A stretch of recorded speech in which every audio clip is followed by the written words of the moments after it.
Yom Kippur. Apakah saudara tahu apa itu Yom Kippur?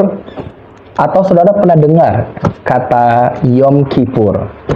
Yom Kippur adalah istilah kata dari Ibrani, di mana orang-orang Israel melakukan atau memiliki hari raya yang namanya adalah Yom Kippur.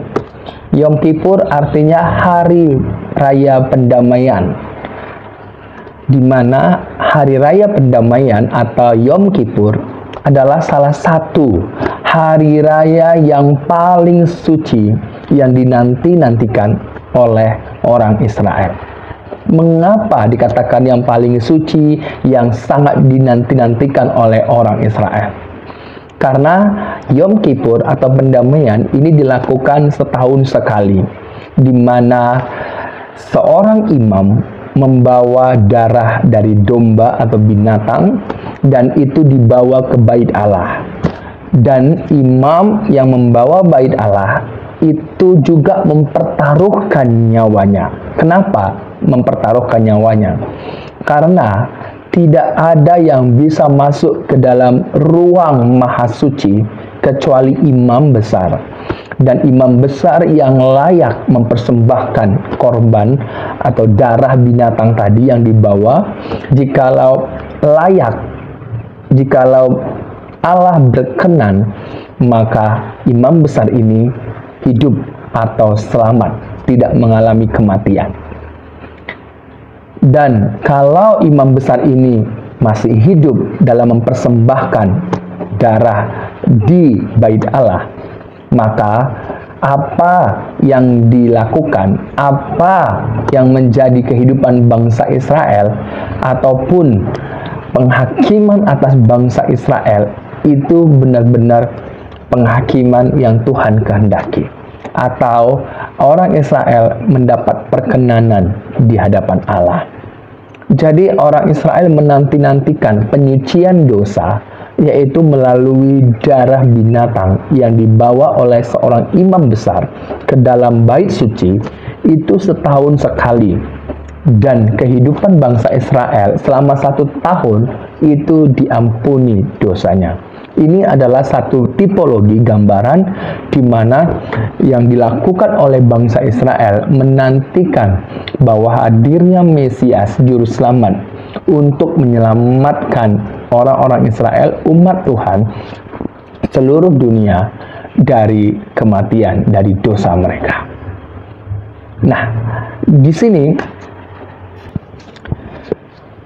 belajar dari Yom Kippur pendamaian bahwa Yesus Kristus adalah imam kekal. Yesus Kristus adalah korban kekal. Kalau tadi orang-orang Israel, imam yang dipercayakan untuk membawa darah korban binatang ke dalam bait suci, itu setahun sekali, kemudian itu dilakukan terus-menerus. Sampai kapan?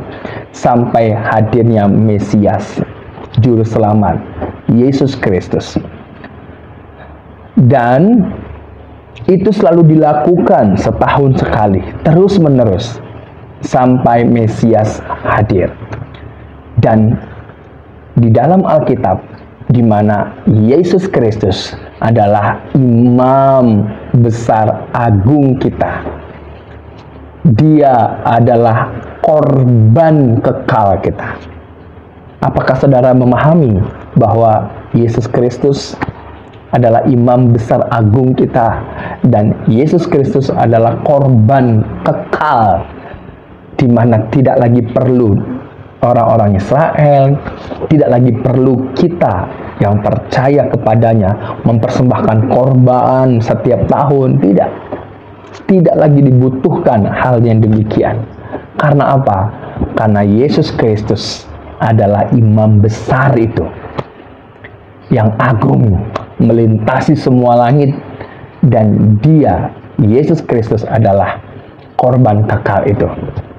Artinya, kenapa Yesus dikatakan imam besar agung kita yang melintasi semua langit? Kita akan buka di dalam Ibrani 4 ayat yang ke-14 ya. Yang pertama, Yesus Kristus adalah imam besar agung kita.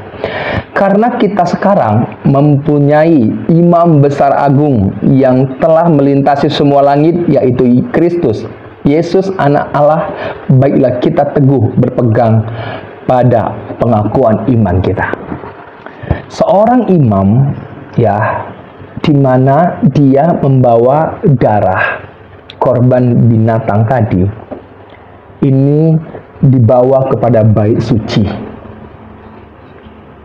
Seorang imam itu mempertaruhkan nyawanya. Kalau Tuhan berkenan kepada dia, kepada persembahannya, maka hidup dan diterima segala apa yang dipersembahkan oleh bangsa Israel. Tetapi kalau imam besar itu mati, berarti tidak diterima, tidak layak. Ini yang dilakukan secara terus-menerus setiap tahun.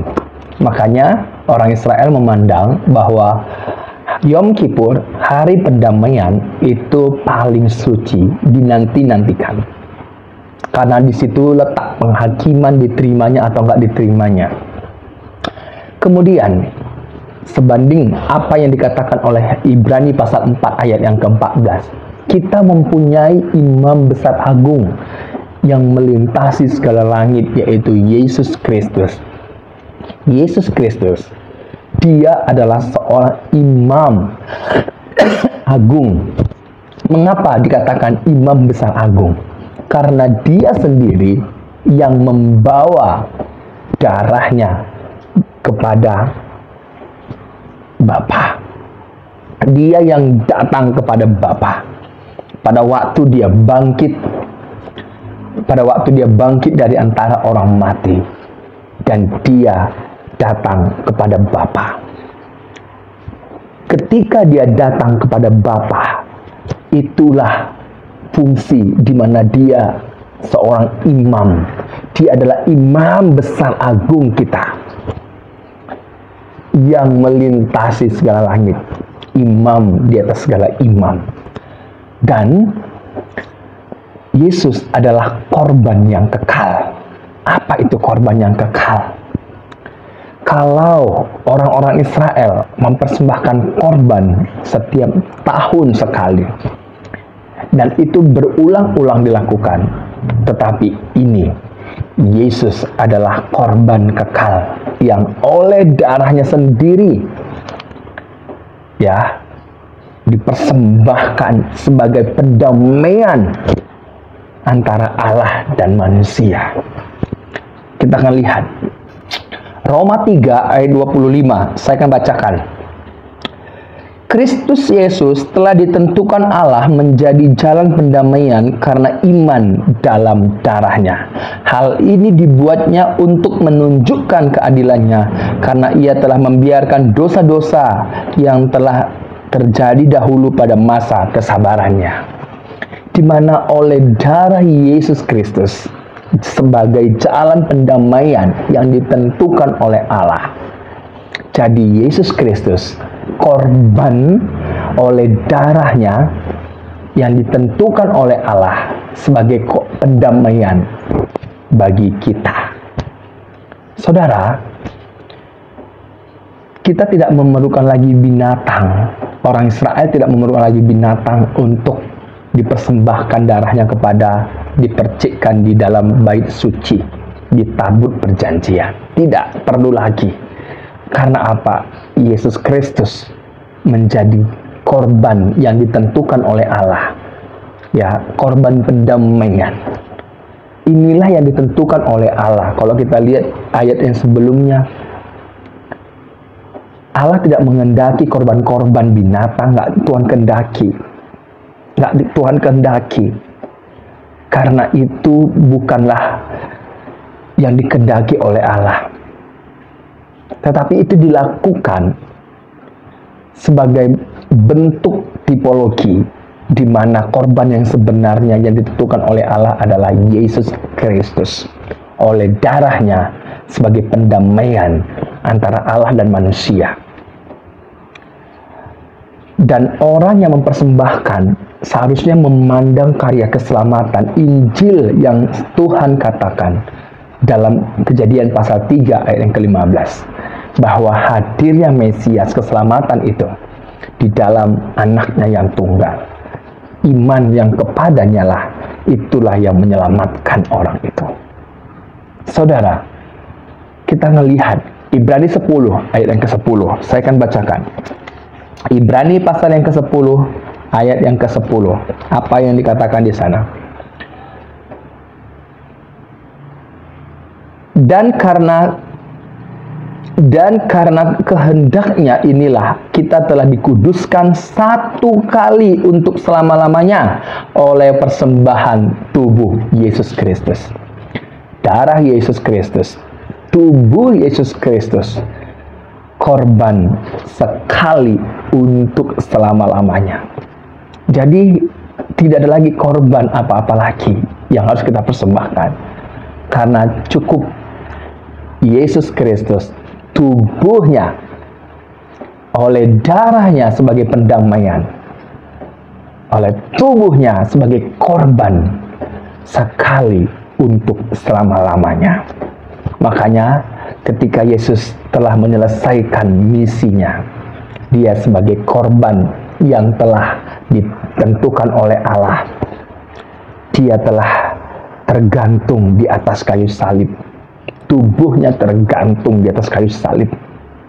Darahnya tercurah. Dia mati, dikuburkan. Dan dia bangkit dari antara orang mati. Dan dia naik ke surga. Ketika dia datang kepada Allah, ketika dia menghadap Bapa, dia adalah membawa tubuhnya yang telah bangkit tadi kepada Bapa. Itu artinya Yesus melakukan tugas imam. Dia sebagai imam besar agung yang datang membawa korban itu sendiri, darahnya, di hadapan Bapa. Dan dikatakan bahwa Bapa berkenan Yesus Kristus dimateraikan sebagai korban yang ditentukan oleh Allah. Yesus Kristus, imam besar agung yang melintasi segala langit. Yesus Kristus oleh darahnya, tubuhnya sebagai jalan pendamaian, sebagai korban sekali untuk selamanya. Jadi tidak perlu lagi kita mempersembahkan korban binatang, karena di dalam Yesus Kristus kita didamaikan. Di dalam Yesus Kristus kita dikuduskan, disucikan. Oleh darah Yesus kita dikuduskan oleh Allah. Datang kepada Yesus, hanya di dalam Yesus Kristus engkau dikuduskan oleh Allah. Engkau dibenarkan oleh Allah. Engkau dilayakkan, didamaikan oleh Allah. Tetapi di luar Yesus Kristus, engkau tidak disucikan, tidak dikuduskan, tidak didamaikan. Dan engkau terlepas selama-lamanya, tidak melekat dengan Allah. Puji Tuhan, bersukacitalah kita punya imam besar agung yang melintasi segala langit, Yesus Kristus. Bersukacitalah kita punya korban sekali untuk selama-lamanya sebagai jalan pendamaian yang menyucikan kita oleh darah tubuh Yesus Kristus. Puji Tuhan, Tuhan memberkati.